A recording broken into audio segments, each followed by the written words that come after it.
우리 성도님들, 지난 한 주 동안 왕으로 오신 예수님의 말씀을 잘 묵상해 내셨습니까? 네, 아멘.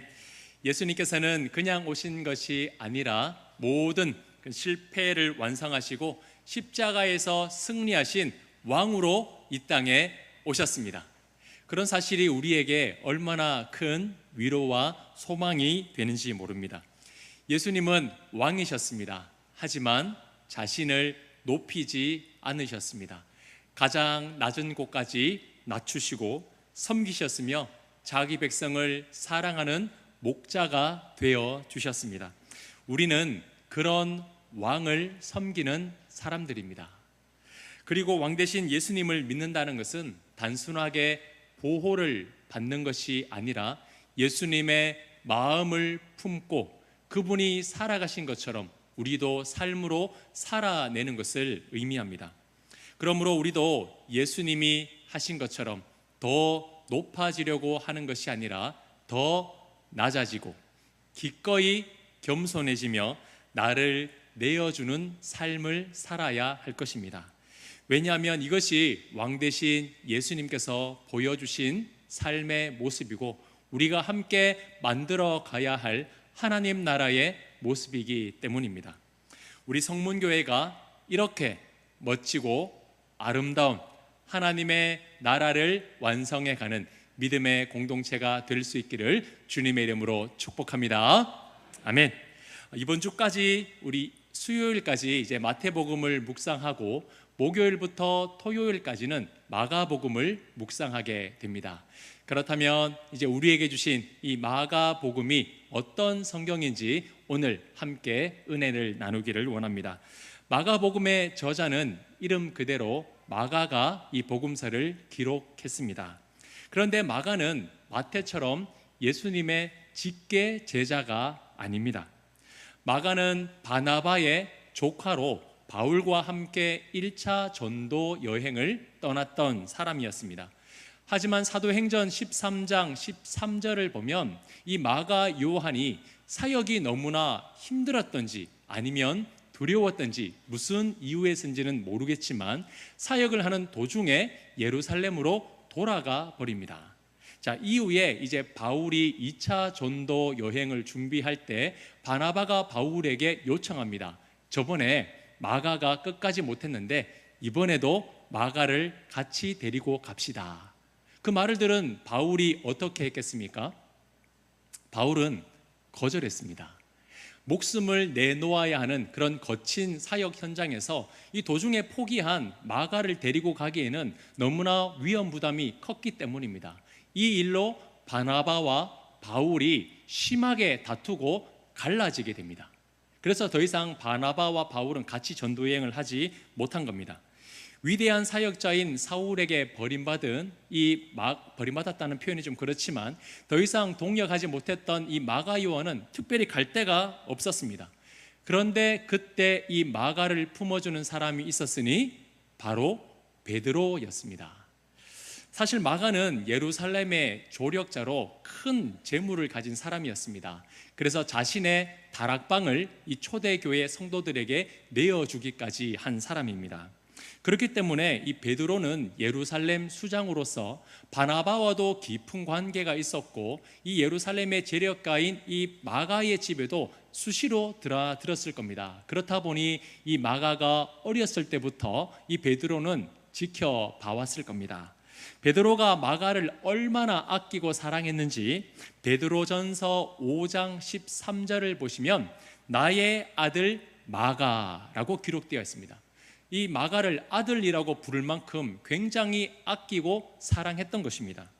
자, 이 정도로 가까운 관계였다면 이 마가가 전도 여행을 중간에 포기하고 돌아왔다는 사실을 베드로가 알았을까요? 몰랐을까요?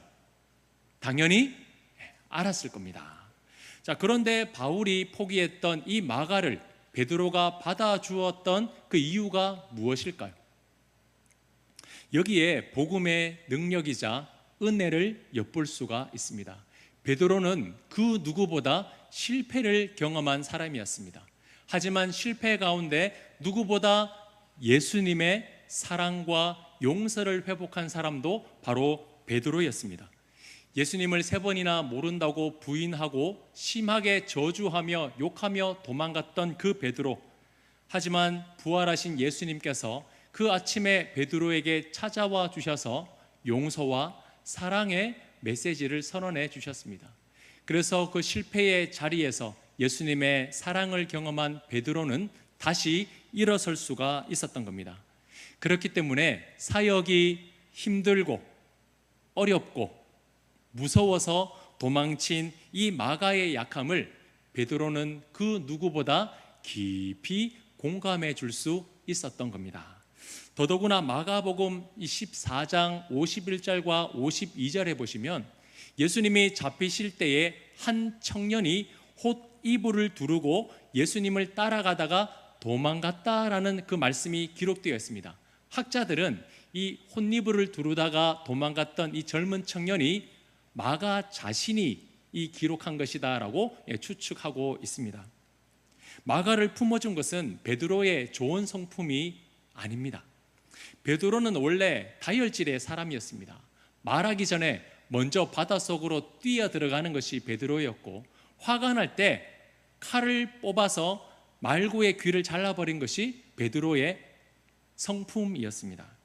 그런 사람에게 복음이 들어가자 혈기는 인자함으로 바뀌었고, 실패와 실수도 용납하고 안아주는 따스한 사람이 된 것입니다. 그렇게 베드로는 자신과 같이 연약함을 가지고 실패를 경험한 이 마가를 품어주었고 일평생 동력하며 그를 사랑으로 대해 주었습니다. 자, 그래서 이 마가복음은 마태복음과는 조금 다른 의미가 있습니다. 마태는 예수님의 제자로서 모든 사역의 현장 가운데 동참하면서 자신이 보고 듣고 경험한 것을 기록했습니다. 그런데 마가는 말씀드린 대로 직계 제자가 아니었기 때문에 예수님의 모든 사역의 현장에 이 마가는 없었습니다. 그런데 어떻게 이 마가가 복음서를 기록할 수 있었냐면 바로 자신의 동역자요 아버지와 같았던 베드로의 설교를 듣고 그 베드로가 하는 증언의 말을 듣고 이 마가가 대신해서 대피를 하여 기록한 것이 이 마가복음인 겁니다. 너무나 사랑했던 동역자요 아버지와 같았던 그 베드로가 마지막 순간까지 증거했던 예수 그리스도, 그분의 사랑, 그분의 용서, 그분의 섬김과 그분의 역사하심을 일평생 복음을 위해 증거했던 그 베드로의 입으로 나온 그 생명의 말씀을 이 마가가 진심을 담아서 기록해 놓은 겁니다. 그런데 말입니다, 그렇다면 여기서 한 가지 궁금한 것이 있습니다. 우리 성도님들, 그것이 알고 싶다. 왜 베드로 복음은 없을까요? 여러분 궁금하지 않으십니까? 저만 궁금한가요? 이 베드로가 누굽니까? 그 누구보다 예수님 가까이에 있었던 사람이고 한시도 예수님 곁을 떠나지 않았던 제자 중에 제자가 바로 베드로였습니다. 신약 성경에 복음서가 4권이 들어가야 한다면 다른 사람은 몰라도 그 누구보다 이 베드로가 복음서를 기록해야 조금 더 생생하게, 조금 더 신빙성 있게 기록하지 않겠습니까? 그런데 베드로 복음은 없습니다. 왜일까요? 베드로는 갈릴리 출신의 어부였습니다. 갈릴리 지역은 당시 일상언어로 아람어를 사용했습니다. 그렇다고 해서 당시 통용되던 이 베드로 헬라어를 이 베드로가 하지 못한 것은 아닙니다. 하지만 베드로는 정식적인 랍비 교육을 받지 못한 사람이었습니다. 꼭 그것이 이유가 되지는 않았겠지만 무슨 이유에서든지 하나님은 베드로는 말씀을 전하게 하시고 그것을 기록하게 한 것은 마가를 들어서 사용하게 하셨다라는 겁니다. 이것이 하나님의 놀라운 섭리입니다. 모든 것을 다 내가 하는 게 아닙니다. 하나님의 그 놀라운 섭리 안에서 각자 맡은 사명과 역할이 있는 겁니다. 저는 여기에 복음의 겸손함이 있다라고 생각합니다. 복음의 겸손함. 만약 제가 베드로의 입장이라고 생각해 본다면요, 하나부터 10까지 다 알려주었습니다. 예수님이 누구신지, 언제 무슨 일이 있었는지, 어떤 역사를 하셨는지 제가 다 말해줬어요. 그리고 마가는 단지 그것을 기록할 뿐이었습니다. 그래서 그 기록을 이제 책 제목을 붙이려면 어떻게 해야 될까요?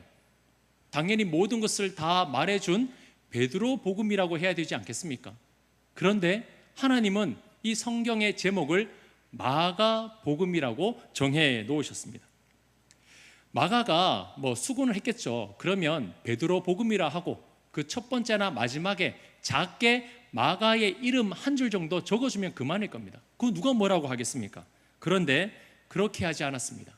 베드로는 철저하게 이 복음서 안에 감추어져 있습니다. 베드로는 드러나지 않아요. 왜냐하면 이 성경에서 드러나야 할 분은 오직 예수 그리스도 한 분밖에 없었기 때문입니다. 베드로 복음, 제목이 중요한 것이 아니라 그 안에 전해질 예수님이 중요했던 겁니다. 사랑하는 성도님들, 우리도 이런 복음의 겸손함을 닮아가기를 소망합니다. 성문교회는 이정학 목사의 교회가 아닙니다. 저는 우리 교회를 통해서 제 이름이 드러나고 제 이름이 그런 높여지고 저의 수고가 영광받기를 원하지 않습니다. 우리 교회는 오직 예수님만이 주인이시며 예수 그리스도 그 한 분의 이름만이 영광받아야 되는 교회인 줄 믿습니다. 그렇기 때문에 우리 모두가 이렇게 해야 됩니다. 특히 저를 포함해서 직분 맡으신 분들, 부서의 장을 맡고 임원을 맡으신 분들, 교회 안에서 이렇게 저렇게 섬기시는 모든 분들은 복음 안에 감추어지시기를 축복합니다. 복음 안에 감추어지십시오. 복음 안에서 이름이 드러나지 마십시오. 그렇게 하면 자존심 상한다고요? 이만큼 노력하는데 그냥 누가 알아주고 칭찬해주면 좋잖아요. 왕으로 오신 예수님조차 낮아지고 낮아지셨습니다. 왕으로 오신 예수님이 마구간에서 태어나셨습니다. 예루살렘 성으로 입성하실 때 흰색 큰 백마를 타고 들어가신 것이 아니라 나귀 새끼를 타고 들어가셨습니다. 온 우주 만물의 창조주요 왕이신 예수님이 그렇게 낮아지셨는데 감히 어떻게 우리가 주님의 몸된 교회에서 주인 행세를 할 수 있겠습니까? 복음서는 사람이 드러나는 성경이 아닙니다. 사복음서가 어떻게 시작되는지 우리 성도님들 한번 살펴보신 적 있으십니까? 마태복음 1장 1절에는 이렇게 말씀이 시작됩니다. 아브라함과 다윗의 자손 예수 그리스도의 계보라.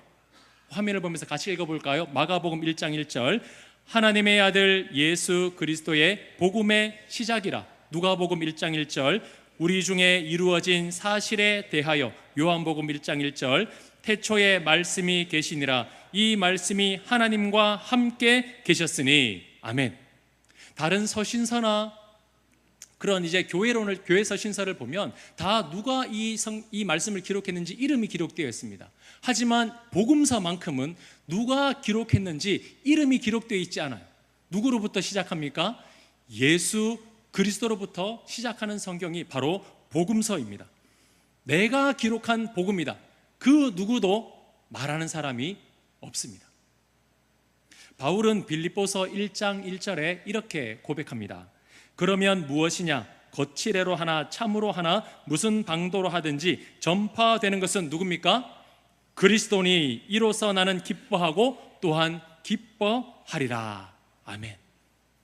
바울은 내가 얼마나 수고했고 내가 얼마나 헌신했고 내가 얼마나 노력하는지 나를 나타내는 것이 아니라 무엇을 하든지 예수님의 이름이 드러나고 예수님의 이름이 영광받고 예수님의 이름이 높여졌을 때에 그는 기뻐했고 기뻐했다라고 고백합니다.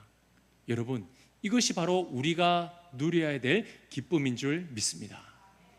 예수님의 이름이 전해지는 것이 최우선입니다. 예수님의 이름이 영광받고 예수 그리스도의 복음이 전해지는 것만이 우리에게 참된 소망이요 기쁨이 되기를 소망합니다.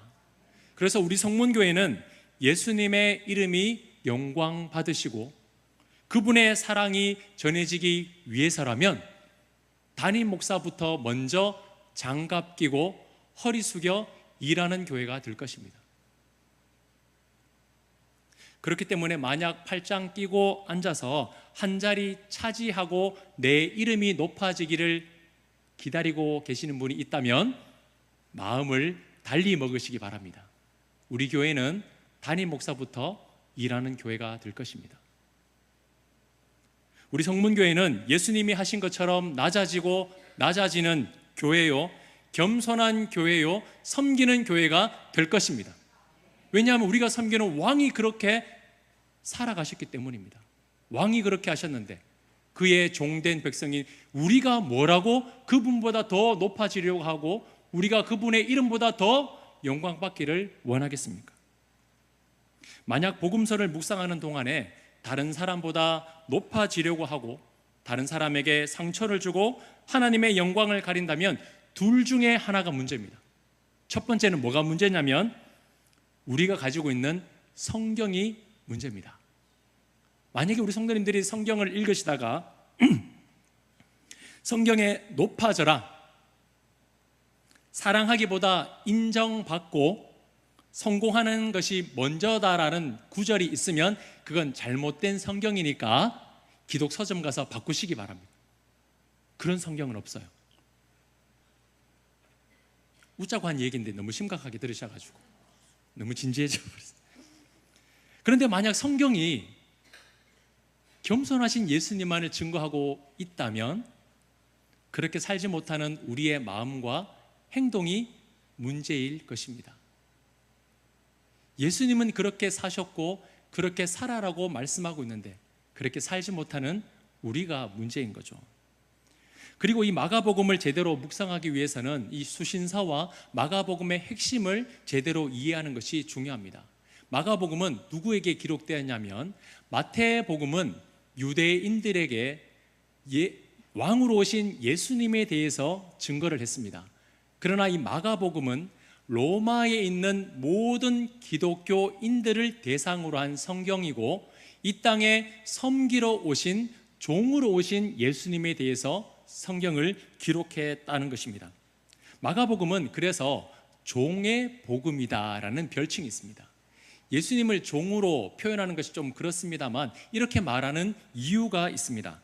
마가복음이 언제 기록되었냐면 AD 67년에서 70년 정도에 기록되었습니다. 이때 시대상의 배경이 어떠냐면 이 로마의 네로 황제가 기독교인들을 핍박하던 시대입니다. 잡아서 죽이고 감옥에 가두고 사자밥으로 던졌을 때가 바로 이 시기였습니다. 자, 왜 그렇다면 이 기독교인들이 핍박을 받게 되었냐? AD 64년에 로마에 큰 화재가 일어났습니다. 그때 로마에 14개 구역이 있었는데 3개의 구역이 완전히 전소되었고 7개 구역이 정말 모든 것이 심각하게 파손될 정도로 큰 화재였습니다. 네로 황제는 이 화재를 진압하고 복구하기 위해서 안간힘을 썼습니다. 그런데 무엇 때문에 이 화재가 났는지 원인을 찾을 수가 없는 거예요. 그리고 백성들의 민심이요 점점 사나워지기 시작했습니다. 황제가 무엇을 하냐고, 황제가 덕이 없기 때문에 이런 일이 생기지 않냐고 그런 여론이 들끓기 시작하자 이 네로 황제는 핑계거리를 찾아 했습니다. 그때 누가 핑계대기 좋았냐? 기독교인들이었습니다. 3, 4, 5 모여가지고 성령의 불, 막 성령 이야기를 하니까 저 기독교인들이 불을 질렀다라는 것을 덮어 씌워가지고 그때부터 기독교인들을 핍박하기 시작한 겁니다. 이때 베드로와 바울과 같은 사도들이 순교하기 시작했습니다. 많은 그리스도인들이 목숨을 잃었어요. 이런 상황에서 기독교로 개종한 그리스도인들이 얼마나 두려웠겠습니까? 오늘 잡혀가려나 내일 잡혀가려나 로마의 군인들의 칼이 자기의 목을 언제 향할지 모르는 그런 두려움 속에서 살고 있었습니다. 이런 상황에서 베드로는 로마에 있는 기독교인들을 향하여 이렇게 설교했습니다. 여러분, 우리 예수님은 하늘의 모든 영광을 버리시고 이 땅의 낮은 종의 모습으로 오셨습니다. 하루도 쉬지 않고 병든 자, 약한 자, 소외된 자를 만나주시고 그들을 만져주시고 그들을 고쳐주시고 하나님 나라의 복음을 전파하셨습니다. 그리고 우리를 위해 친히 치욕스러운 십자가를 지시고 고난을 받으셨습니다. 왕이신 예수님께서 종처럼 일하시고 고난 받으셨습니다. 베드로는 이 땅에 고난받는 그들을 위하여 이 땅에서 고난받으신 예수님을 증거했습니다. 그래서 마가복음을 보시면 마태복음과 누가복음에 있는 족보가 없습니다. 예수님이 언제 태어나셨는지, 어디서 태어나셨는지 그런 탄생 기사도 없습니다. 어떻게 자라셨는지 성장 과정에도 관심이 없습니다. 1장에 보시면 복음의 시작이다라고 하시고는 예수님이 바로 세례를 받으시고 광야에 가셔서 시험을 받으시고 그리고 그 이후로 많은 사람을 고치시고 전도 여행을 가십니다. 그래서 이 종의 복음입니다. 죽기까지 일하신 분. 그래서 이 종의 복음 말고 소복음이다. 소처럼 일하신 예수님. 이 땅에 연약한 이들을 위하여 쉬지 않고 일하신 예수님을 전한 겁니다. 그 어떠한 영광도 없습니다. 쉬지 않고 일하시는 종의 모습처럼 계속해서 일만 하시는 예수님이 기록된 성경이 바로 마가복음입니다. 그리고 마침내 십자가에서 고난받으시고 죽으시고 부활하시는 내용으로 마칩니다. 힘들고 어렵게 고난받는 그리스도인들에게 조금이라도 빨리 예수님에 대해서 증거하고 싶었던 겁니다. 지금 죽기를 각오하고 신앙을 지키고 있는 저들이 배교하지 않고 믿음에서 떠나지 않도록 하루라도 빨리 예수님에 대한 복음을 전해야 했습니다. 그래서 이런저런 내용들을 다 생략하고 예수님이 어떤 분이신지, 예수님이 우리를 위해서 무엇을 하셨는지를 다급하게 전하는 겁니다. 그래서 시간적인 순서로 보면 마태복음이 제일 먼저가 아니라 이 마가복음이 제일 먼저 기록되었습니다. 다급했던 거죠. 사도들이 죽임을 당하고 수많은 그리스도인들이 잡혀가면서 이 베드로도 언제 죽을지 모르는 그런 위협 속에서 하루라도 빨리 이 예수님에 대한 말씀을 성경으로 기록해야 됐습니다. 그래서 아주 짧은 분량이 있죠. 길게 적을 시간도 없었습니다. 다급하게 그 베드로의 설교와 증언들을 마가가 기록하면서 예수님에 대한 복음을 기록하여 많은 사람들에게 전하기 위해서였던 겁니다. 그래서 마가복음이 제일 먼저 기록되었고 그 다음이 마태복음, 누가복음, 요한복음 순으로 기록이 되었습니다. 자, 오늘 본문을 다시 보십시오. 인자가 온 것은 섬김을 받으려 함이 아니라 도리어 섬기려 하고 자기의 목숨을 많은 사람의 대속물로 주려 함이니라. 아멘. 예수님은 구약에서 예언된 다윗의 계보를 따라오신 왕이십니다. 왕은 모든 것을 누리고 모든 것을 가질 수 있는 권세를 가지고 있습니다. 그런데 우리의 왕 대신 예수님은 그 모든 하늘의 권세를 다 내려 놓으셨습니다. 그 왕이 말씀하십니다. 인자가 온 것은 섬김을 받으려 함이 아니라 도리어 섬기려 왔다. 섬김을 받아 마땅한 온 우주 만물의 왕이 자신을 하나님의 아들이 아니라 인자라고 말합니다. 사람의 아들이다. 어떻게 이렇게 말을 할 수 있을까요? 왕이면 내가 얼마나 훌륭한 왕인지, 내가 얼마나 높은 권세를 가지고 있는지를 드러내야 됩니다. 그런데 우리의 왕은 나는 인자다, 사람의 아들이다, 스스로를 낮추어 부르셨습니다. 그래서 예수님의 이 섬김은 편안한 보좌에 앉아서 내가 너희를 위해서 잘 해줄게, 이런 위로, 아량, 인심 아닙니다. 예수님은 정말 사람의 자리까지 낮아지시고 배고픔을 경험하시고 유혹도 받으셨으며 사람들에게 배척을 당하시고 침뱉음과 조롱을 당하시고 채찍도 맞으셨습니다. 몸소 모든 고난을 받으시면서 다른 사람을 섬긴 그 진실된 섬김이 예수님의 섬김이었습니다. 사람의 모습으로 오신 것만 해도 엄청난 섬김입니다. 예수님의 입장에서 봤을 때 이건 불가능한 일이에요. 그러나 그 불가능한 일을 예수님은 말씀하신 대로 순종하셨습니다. 그리고 그 낮아지신 예수님은 거기에서 멈추지 않으셨습니다. 자기 목숨을 많은 사람의 무엇으로 드립니까? 대속물로 주려 함이니라. 왕이 죽어야 될 이유가 무엇입니까? 왕이 왜 죽어야 합니까? 섬김을 받아야 하는 그 왕이 그의 백성들을 위해서 일만 하다가 마지막에는 자기 목숨마저 백성들을 위해 내어 주셨습니다. 이것이 바로 예수님의 섬김입니다.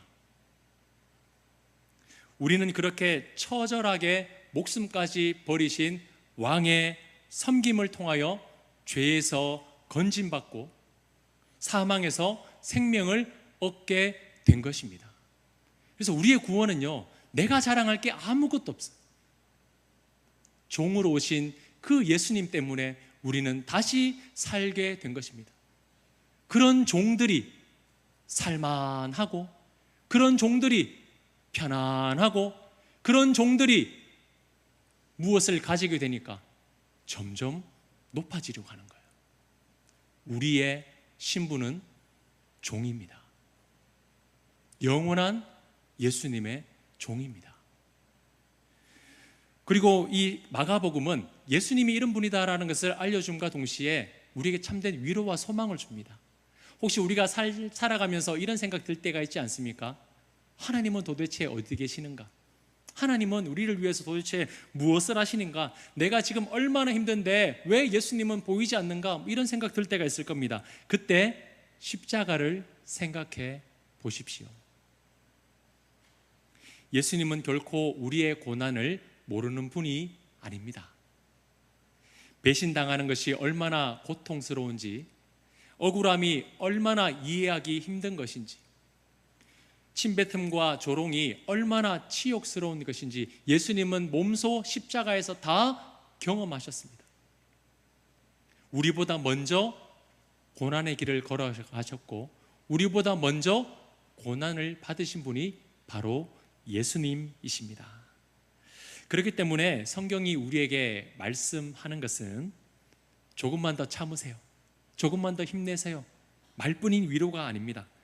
우리를 위해서 고난받으시고, 우리를 위해 섬기시고 자신의 목숨까지 내어주신 그 예수님이 바로 우리의 삶에 함께하고 계십니다.